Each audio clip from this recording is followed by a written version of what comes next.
வெற்றியின் பாதையில் வாழ்வை அமைக்க இறைத்துதர் 5 வழிகளை சொன்னார்கள். முதல் வழி, பலமில்லாத இறை நம்பிக்கையாளனை விட பலமுள்ள இறை நம்பிக்கையாளன் இறைவனிடத்தில் விருப்பத்திற்குரியவன் என்று. முதல் வழி, செயலாலும் சிந்தனையாலும் நோக்கத்தாலும் உடலாலும் பலமுள்ளவனாக உன்னை ஆக்கிக் கொள்ளுதல். இரண்டாவது வழி, நோக்கத்தை லட்சியத்தை வாழ்வில் நிர்ணயித்து பேராதரவோடு பலன் தரக்கூடிய விஷயத்தை வாழ்வில் எதிலும் தேடுதல்.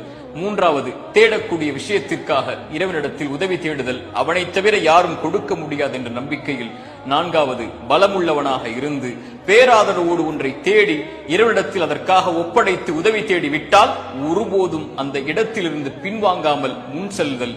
ஐந்தாவது, வாழ்வில் எது நடந்தாலும் நடக்கவில்லை என்றாலும் முயற்சி செய்தும் நடக்கவில்லை என்றாலும் அதனால் நடந்தது இதனால் நடந்தது என்று குறை கூறாமல் இறைவனுடைய நாட்டம் எனக்கு நலவு அதன் காரணமாக நடந்திருக்கிறது என்று நடந்தால் நன்றி கூறி நடக்கவில்லை என்றால் பொறுமையோடு அடுத்த கட்டத்திற்கு வாழ்வை நகர்த்துதல் என்று இறைத்துதர் எமக்கு எடுத்துச் சொன்னார்கள்.